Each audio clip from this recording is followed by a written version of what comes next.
Bonjour à tous et bienvenue sur la chaîne, j'espère que vous allez bien. On se retrouve aujourd'hui pour une nouvelle vidéo favori. Il me semble que ça fait pas si longtemps que ça que j'en ai fait une, je sais plus exactement, avec le confinement et tout, j'ai complètement plus la notion du temps. Je crois que c'était avant l'été, donc ça fait quand même assez longtemps pour que je puisse vous en refaire une. Et puis de toute façon, je sais que c'est une vidéo que vous aimez bien, donc c'est parti pour ma vidéo favori. J'ai pas énormément de choses à vous présenter dans les catégories un peu divers, par contre j'ai pas mal de choses à vous présenter dans les films et dans les séries, donc c'est parti. Pour les films, le premier que je voulais vous présenter, c'est un film qu'on a énormément vu passer, dont on a beaucoup entendu parler, et il s'agit bien sûr de Tenet de Christopher Nolan, qui est sorti je ne sais plus quand, entre le premier et le deuxième confinement. Et là, il y a eu vraiment deux opposés de genre de personnes. Les gens qui ont pas du tout aimé parce que le film était trop compliqué, voilà, la complexité que pour la complexité, des personnages assez froids parce qu'on n'a pas trop de background sur les personnages, pas trop leur histoire, même pas leur nom parfois. Et du coup, il y a des gens qui n'ont pas du tout trouvé ça intéressant dans le sens où c'était juste un film pour faire de l'effet. Et il y a des gens qui, comme moi, ont adoré ce film parce que la réalisation, le principe était dingue. Je vous mettrai la bande-annonce en barre d'infos parce que c'est impossible pour moi de vous résumer l'histoire du film. Juste, en gros, le film va en avant et en arrière. C'est-à-dire que les gens peuvent aller en avant et en arrière. Donc c'est le seul truc que je peux vous dire. Et c'est le truc qui fait tout le film de toute façon. Et moi j'ai trouvé ça dingue. Vous décrochez pas de votre écran. À partir du moment où moi j'étais dans le cinéma, j'ai posé mes fesses, j'ai commencé à regarder, mais avec une attentivité folle. Parce que en fait il faut rien rater, tous les détails sont importants, tout compte. Donc il faut vraiment se concentrer pour tout comprendre. Parce qu'en plus comme ça va à la fois en avant et en arrière, il faut vraiment bien comprendre comment ça fonctionne. Donc il faut vraiment être hyper attentif. C'est un film qui se regarde, c'est clair, un jour on n'est pas fatigué et où il faut vraiment se concentrer. C'est un film où vous pouvez pas lâcher l'écran des yeux même 5 secondes pour regarder votre téléphone. C'est vraiment un film voilà, où il faut être beaucoup dedans. Mais si vous êtes bien dedans, vous arrivez à comprendre ce qu'il y a à comprendre. Et voilà, c'est super fou. Moi j'ai trouvé que la façon dont ça se mettait en place et ça se défaisait, ça se refaisait, j'ai trouvé ça dingue. Vraiment la fin m'a... Voilà, tout ce qui se passe à la fin, les révélations et tout ça, j'ai trouvé ça fou. Donc vraiment, je vous conseille ce film. Mais je vous conseille ce film avec un moment où vous êtes frais pour vraiment être bien accroché et le regarder vraiment avec beaucoup d'attention pour vraiment tout comprendre. Et je vous conseille de le regarder 2 fois aussi parce que je sais que tous les gens que j'ai vus qui avaient aimé le film avaient vraiment tous besoin de le regarder une deuxième fois pour mieux comprendre. Malheureusement, je n'ai pas pu le regarder une deuxième fois parce que après les cinémas ont fermé. Mais c'est sûr que si jamais ça rouvre ou si jamais il sort, je vais le regarder une deuxième fois pour vraiment mieux comprendre et plus me fixer sur le reste en fait que je sais déjà maintenant. Et pour voilà, voir les détails et tout ça. Parce qu'il y a plein en plus de détails qui sont importants. Donc voilà pour ce premier film que j'ai vraiment adoré, je vous conseille Tenet. Si vous aimez les trucs un peu barrés, de toute façon si vous déjà aimez le Nolan avec voilà, Interstellar ou Inception, vous aimez les trucs un peu complexes, voilà, normalement il n'y a pas de raison que vous détestiez Tenet, même si voilà, pour certains ça l'a pas fait. Je peux comprendre, ça arrive à tout le monde. Le deuxième film que je vais vous présenter, c'est pas vraiment un film, c'est plutôt une saga. Et c'est une saga qui date d'il y a super longtemps, mais je l'avais toujours pas vue, honte à moi. Et c'est la saga du Da Vinci Code, que voilà, on a regardé avec mon copain parce qu'on avait tous les deux envie de voir Da Vinci Code. Et puis après, on a regardé du coup le deuxième Ange et Démon et le troisième Inferno, qu'on a fini du coup il y a pas très longtemps. Et les trois, j'ai adoré, vraiment très intéressant. En plus, j'adore le côté historique, le côté culture catholique. Voilà, j'aime trop. Ça se passe donc en partie au Vatican, en partie à Florence. Enfin, c'est super beau au niveau voilà, des films. Je crois qu'il y avait même une partie en Angleterre, au Royaume-Uni ou en Écosse, je sais plus. Et voilà, c'est très très intéressant. À chaque fois, les résolutions d'intrigue sont vraiment top. Les retournements de situation aussi. Voilà, le troisième, je l'avais pas du tout vu venir. Je suis restée scotchée, mon copain pareil. Vraiment, je vous conseille cette saga si vous ne l'avez pas vue parce qu'elle est vraiment folle. C'est vraiment des bons films, je trouve. Et je sais pas, c'est ce genre de film que j'arrive plus à trouver en ce moment dans le cinéma de ce dernier temps, des films comme ça. Je sais pas, j'ai du mal à trouver ce genre de truc aussi bien. J'avoue que quand on est sorti de Tenet avec mon frère, on s'est dit que c'était vraiment rare d'avoir ce genre de sentiment en sortant d'un film où vraiment vous le trouvez aussi bien. Et je trouve que voilà, quand on regarde des films un peu plus vieux, comme c'est le cas pour la saga Da Vinci Code, vous retrouvez un peu ce truc avec vraiment des bons films. J'ai l'impression qu'aujourd'hui c'est tout vu et revu, on va refaire beaucoup de choses qu'on a déjà vues en fait, et je trouve ça dommage. Je trouve dommage parce que je pense qu'il y a plein de choses à faire. C'est ce que je disais, moi qui lis beaucoup, je trouve qu'il y a plein de livres qui mériteraient d'être adaptés parce qu'il y a plein d'histoires géniales qui attendent juste une adaptation. Et parfois je me dis c'est dommage de refaire une 50e adaptation Cendrillon, alors que voilà, il y en a déjà plein qui sont bonnes et qu'il y a plein d'autres films qui mériteraient d'être faits. Donc voilà pour ce qui est des films. On va maintenant passer donc aux documentaires. Je les compte dans la catégorie film, mais c'est plus des documentaires. Et là, il y en a 3 que j'ai vraiment beaucoup aimés. Le premier, il a également fait énormément parler de lui. Il est sur Netflix et c'est Derrière nos écrans de fumée. Et là, c'est un documentaire qui va vous parler de la face cachée des réseaux sociaux, de tous les mécanismes de notification, d'espionnage en fait des réseaux sociaux. Donc, c'est-à-dire toutes les notifications déjà qui vont arriver et qui vont vous faire qui vont vous donner envie en fait de retenir sur votre téléphone portable et tous les contrôles par les cookies, les analyses de données, tout ça, enfin voilà, le contrôle vraiment que tous les réseaux sociaux exercent sur votre vie et c'est fou, mais que ce soit Pinterest, Facebook, TikTok, Instagram, tout, c'est dingue. Et en fait ce que j'ai vraiment beaucoup aimé, c'est que vous allez vraiment avoir des interviews de personnes qui ont travaillé dans ces entreprises-là, qui savent très bien comment ça fonctionne et du coup qui vous expliquent vraiment la réalité de la chose. Et voilà, c'est un documentaire qui permet vraiment de prendre conscience de la dangerosité des réseaux sociaux. Et je trouve que c'est important d'avoir conscience, même si vous n'avez pas forcément arrêté d'utiliser les réseaux sociaux. Moi, c'est pas le cas. En tout cas, je suis toujours sur YouTube et je suis toujours sur Instagram et je suis toujours sur mes réseaux sociaux. Mais au moins, j'ai conscience des choses et de la façon dont je fais. Et par exemple, c'est tout bête, mais depuis que j'ai regardé ce documentaire-là, je n'accepte pas les cookies sur les sites. Et en fait, vous pouvez ne pas accepter tous les cookies. C'est clair que les accepter, c'est plus facile, ça va plus vite. Mais en fait, vous pouvez les régler et accepter que les cookies obligatoires, entre guillemets, et pas tout le reste. Et du coup, rien que ça, je trouve que c'est important. Vous avez aussi notamment des trucs pour pas par exemple que YouTube enregistre votre historique ou des choses comme ça. Et je me dis que c'est des petites actions que peut-être qui peuvent être importantes. Et moi, je fais un peu plus attention. Maintenant, je sais que ce documentaire m'a vraiment fait prendre conscience de la dangerosité des choses. J'ai mis des limites de temps sur mes applications. J'essaie d'éviter les notifications de toutes les applications que je trouve pas nécessaires. Par exemple, j'ai vraiment mes applications où je trouve que c'est important. Voilà, j'utilise beaucoup Messenger, WhatsApp. Là, j'ai mes notifications. Mais par exemple, TikTok, j'ai pas autorisé de notifications. C'est impossible. Je refuse qu'une notification me fasse donner envie d'aller sur TikTok déjà que j'y passe trop de temps. Donc voilà, ce genre de choses, je me dis, il faut faire attention. Et ce documentaire est très intéressant pour ça. Il remet bien les choses en place et voilà, vous faites attention à tout ça. Deuxième documentaire qui est également sur Netflix, c'est le documentaire sur Big Flo et Oli. Il faut savoir que moi je suis pas une grande fan de Big Flo et Oli à la base. J'aime certaines de leurs musiques parce qu'en fait moi je suis pas très fan de rap, mais j'aime bien le rap quand il est un peu chanté. Et du coup, j'ai décidé de regarder ce documentaire-là parce qu'il y a quelques musiques d'eux que j'aime bien, mais surtout parce que c'est des personnages que j'aime, enfin des personnes que j'aime bien à travers par exemple les vidéos de McFly et Carlito. Je trouve qu'ils sont très très drôles. Et en plus parce que c'est 2 artistes français et du coup je trouve ça cool en fait. Leur histoire est intéressante, elle est cool. Enfin c'est cool de voir des rappeurs français qui ont bien réussi comme ça. Et du coup j'ai voulu regarder ce documentaire absolument. En plus la bande-annonce m'avait fait trop envie. Je la mettrai en barre d'infos également. Et j'ai vraiment adoré ce documentaire, il m'a arraché les larmes au moins 2 ou 3 fois, vraiment j'ai pleuré ma race, mais c'était trop cool.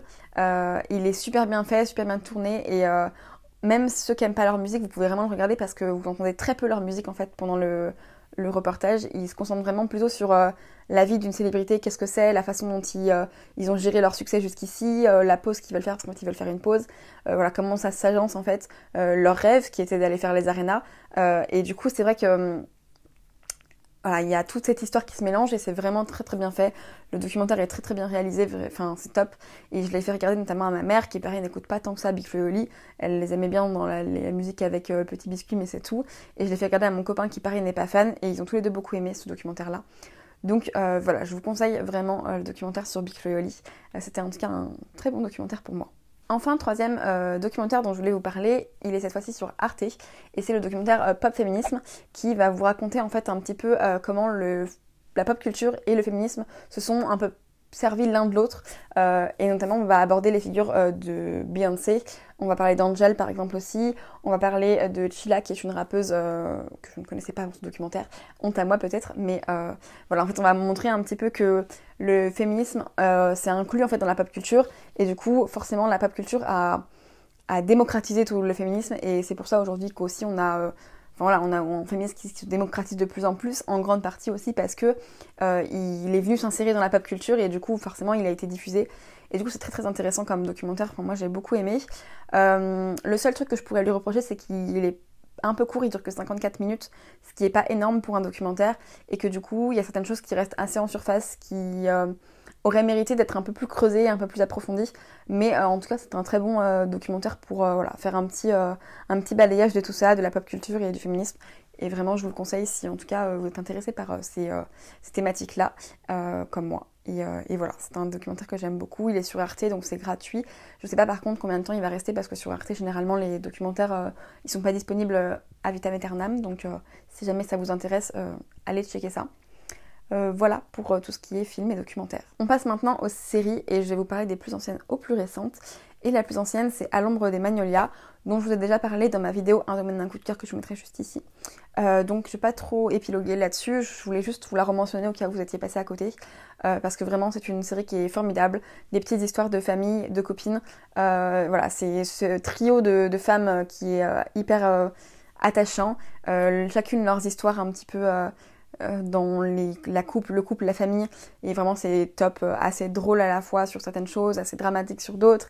Enfin voilà, vous passez vraiment un bon moment. Je trouve que c'est un peu des séries à la Desperate Housewives, mais complètement adaptées à ce qui se fait aujourd'hui, aux thématiques d'aujourd'hui, en plus doux et moins drôle, enfin je sais pas comment dire, mais voilà, je trouve que c'est toujours ce genre d'ambiance que j'aime beaucoup et que je vous conseille, parce que vraiment cette série, moi je l'ai dévorée en quelques jours.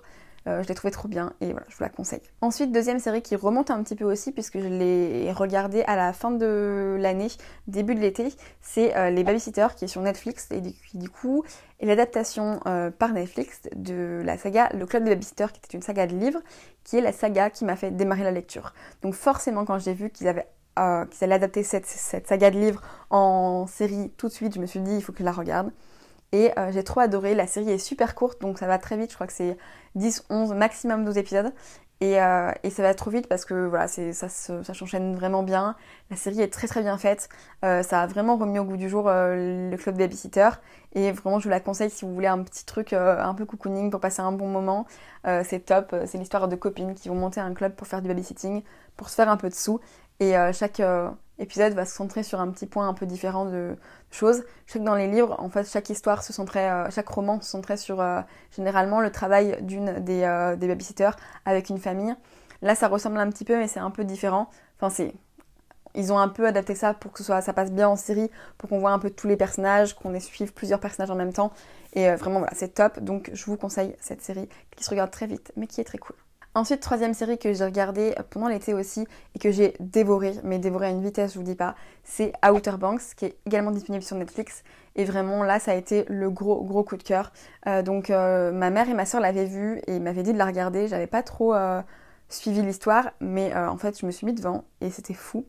Cette série, du coup, va raconter l'histoire d'un groupe de jeunes qui, en fait, va partir à la recherche d'un trésor, car en gros, il y a une légende qui dit qu'il y a un bateau qui a coulé avec un gros montant, une grosse somme d'argent dedans.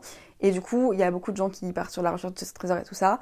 Et notamment le père d'un des personnages des ados, en fait il est mort en cherchant ce trésor là, et du coup en fait ils vont partir à la recherche de ce trésor pour essayer d'enquêter un peu aussi sur la mort de son père. Et c'est très intéressant, on sait pas trop si c'est vrai, si c'est faux, si vraiment c'est juste une légende ou s'il y a vraiment un trésor. Et tout le long de la série c'est hyper haletant parce qu'on veut savoir en fait si il y a un trésor vraiment, s'ils finiront par le découvrir. Et après il y a toute l'intrigue également sur la mort de son père, comment il est mort, pourquoi, enfin, et c'est super intéressant. Donc voilà, je vous conseille cette série. En plus les décors sont super jolis, ils viennent de la renouveler pour une saison 2, donc c'est top. D'ailleurs, je vous dis ça, une petite parenthèse, mais les séries que je vous ai présentées jusqu'à présent, les 3 séries ont pour l'instant qu'une saison, donc c'est cool parce que ça permet de regarder la série sans avoir un énorme retard et du coup devoir rattraper pendant des jours et des jours. Et les séries que je vous présenterai après, elles en ont pas non plus énormément, parce que j'avoue que je suis pas très fan des séries maintenant où il y a plus de 4-5 saisons, j'ai vraiment du mal. Je trouve que commencer une série qui a déjà 4-5 saisons, c'est assez dur parce que ça veut dire que vous en avez vraiment pour longtemps. Et je sais pas, je préfère faire des petites séries à 1 ou 2 saisons, c'est plus cool je trouve. Quatrième série que je voulais vous présenter, qui est trop bien également, et qui est cette fois-ci sur Amazon Prime, c'est The Boys, et qui est par contre une série très gore. Donc toutes les âmes sensibles, n'y allez pas. C'est vraiment une série où tous les épisodes vous allez avoir du sang, des boyaux, des trucs hyper gore. Voilà, c'est vraiment très cru, très gore. Donc si jamais c'est le genre de choses que vous aimez, n'y allez pas parce que vraiment vous n'allez pas du tout aimer la série, c'est pas fait pour vous. Mais par contre, si ça vous dérange pas comme moi, allez-y, foncez parce que c'est vraiment une série qui est top, hyper satirique sur les super-héros, le monde, enfin c'est vraiment très bien fait. Plein de choses qui sont abordées d'une manière, voilà, avec humour vraiment très bien fait, hein, voilà, un humour cynique que j'aime trop et c'est top. Il y a 2 saisons pour l'instant, ça a été renouvelé pour une 3e. J'avoue que j'ai vraiment hâte parce que les 2 saisons ont été dingues. Voilà, j'ai regardé celle-ci avec mon frère et on a adoré. On ne s'attendait pas par contre à ce que ce soit si gore. Donc vraiment, je répète, c'est très gore. Faites attention parce que nous, on a été un peu choqués. Tous les épisodes, il y a un truc qui se passe. C'était là genre, ah, mais c'est dégoûtant. Surtout le premier épisode. Donc vraiment, je vous conseille voilà, d'être au courant de ça si vous allez regarder la série. Et si vous aimez pas ça, ne pas la regarder complètement parce que ça ne sert à rien.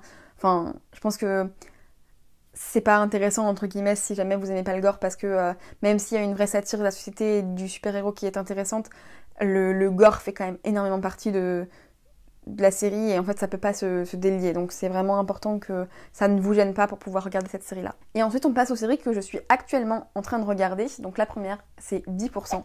Que j'adore, vraiment, je suis trop fan de cette série. C'est une série que j'avais l'impression que tout le monde regardait sauf moi. Mes parents même l'avaient vue et je me suis dit que c'était peut-être temps de la regarder parce qu'en plus là la 4e saison vient de sortir et comme je vous disais avant, j'aime pas trop quand il y a trop de saisons donc je me dis là c'est le bon moment entre guillemets, il y a encore que 4 saisons donc ça passe et c'est pas des grosses saisons, il n'y a pas trop d'épisodes dedans non plus donc ça va. Et j'ai littéralement regarder d'une traite la première saison et la moitié de la 2e saison, tellement c'était cool. J'ai juste ralenti un petit peu là au milieu de la saison 2 parce que j'ai eu des partiels et tout ça, donc enfin j'ai pas mal de travail pour l'école, donc là je vais doucement, j'ai bien doucement fini la saison 2 et là il faut que je passe à la saison 3, mais j'aime trop, j'adore le principe. Donc le principe c'est que vous êtes dans une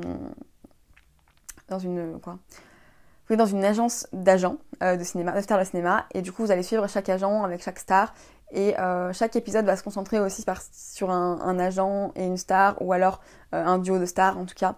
Vous allez avoir donc chaque épisode qui est construit comme ça, et en même temps l'histoire de tous les agents, de l'agence, voilà, des relations entre les personnages. Et c'est super intéressant, c'est super bien fait.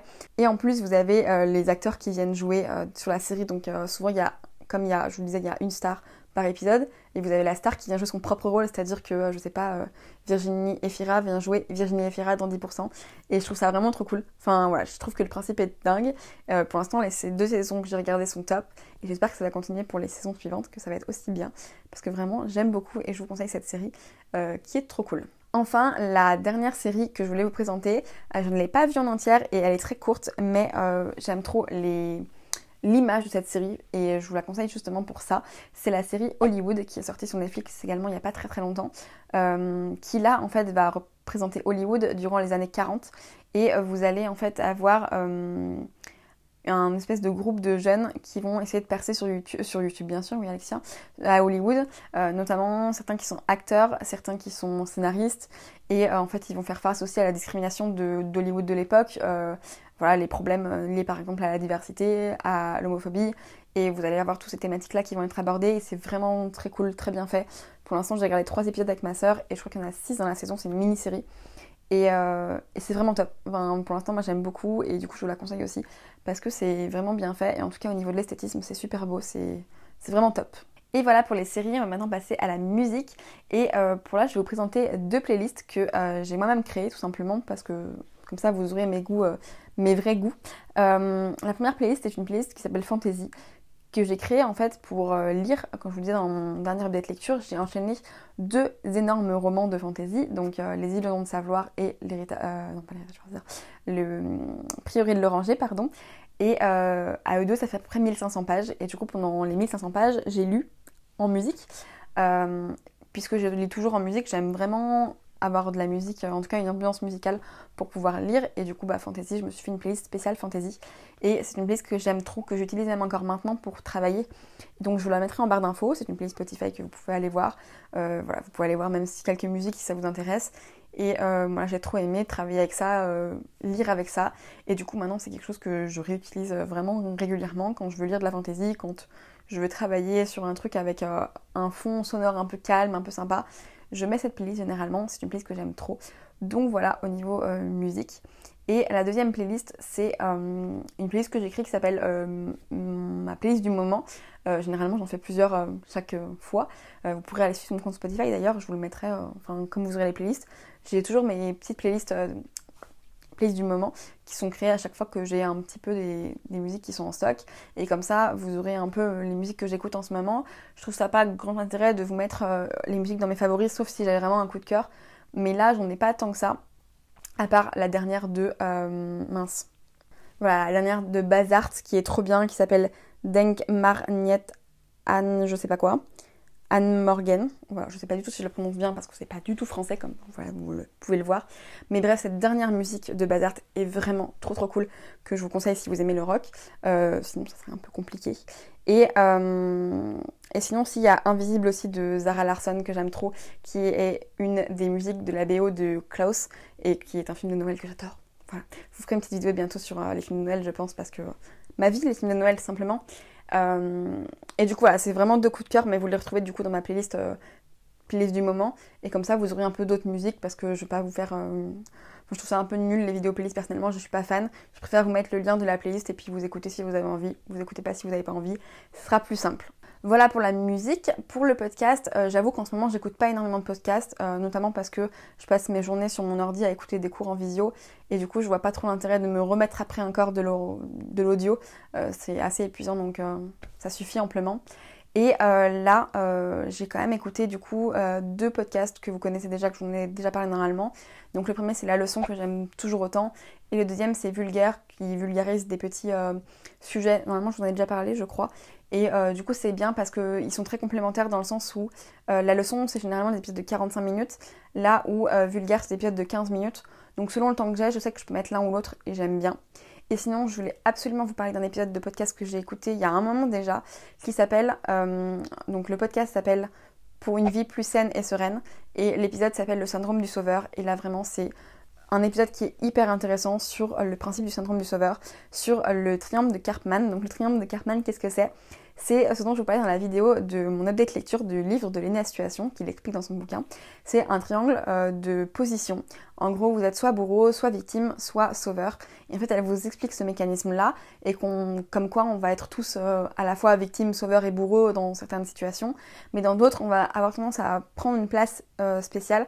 Et du coup, c'est un peu pour sortir de ça et pour comprendre voilà, comment on peut sortir de ça. Et du coup, il n'y a pas que le syndrome du sauveur en fait qui est abordé.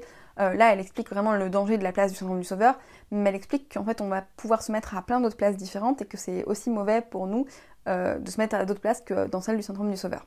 Bref, je sais pas si je vous donne très envie en vous disant tout ça, parce que ça paraît un peu complexe, mais écoutez cet épisode, il est vraiment très bien, très intéressant, et voilà, c'est un super apprentissage, je trouve, parce que je ne connaissais pas ce principe de de triangle de Karpman, et je trouve que c'est très intéressant. En tout cas, moi je trouve ça fascinant.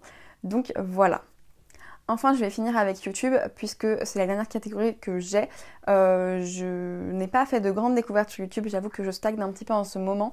Donc si jamais vous avez des recommandations, pour moi, je suis très preneuse. La seule découverte que j'ai faite, c'est la youtubeuse Ezil, que j'aime beaucoup. Voilà, je vous conseille d'aller voir sa chaîne, elle est fun, elle est assez barrée, un peu artiste, tout, j'aime trop. Donc voilà pour ma découverte au niveau de YouTube, mais c'est vraiment le seul truc que j'ai vu sur YouTube que j'ai vraiment aimé ces derniers temps. J'avoue que là, je suis un peu en mode... vanner un petit peu, parce qu'il n'y a pas grand chose de nouveau, en tout cas que j'aime bien. J'avoue que j'ai toujours les personnes que je suis habituellement que j'aime bien, mais quand je sais pas, j'ai l'impression qu'il y a un peu moins de choses intéressantes sur YouTube ces derniers temps, ou en tout cas dans mon feed d'actualité à moi. Et du coup, si jamais vous avez des nouvelles choses, des nouveaux youtubeurs à me présenter, n'hésitez pas. Pareil, en barre d'infos, je suis preneuse de vos recommandations. Pas en barre d'infos, bien sûr, en commentaire. Et voilà, c'est tout pour les catégories que j'avais pour cette vidéo favori. J'avoue que le reste, j'ai pas forcément grand chose à vous dire. Au niveau nourriture, boisson, ça reste les mêmes choses qu'avant. En ce moment, fan de ma petite citronnade Honest que je vous avais présentée dans mes derniers favoris. Fan de mon thé d'Aman, le Paul et Virginie, que je vous avais présenté également il y a un peu plus longtemps peut-être, mais que j'aime toujours autant.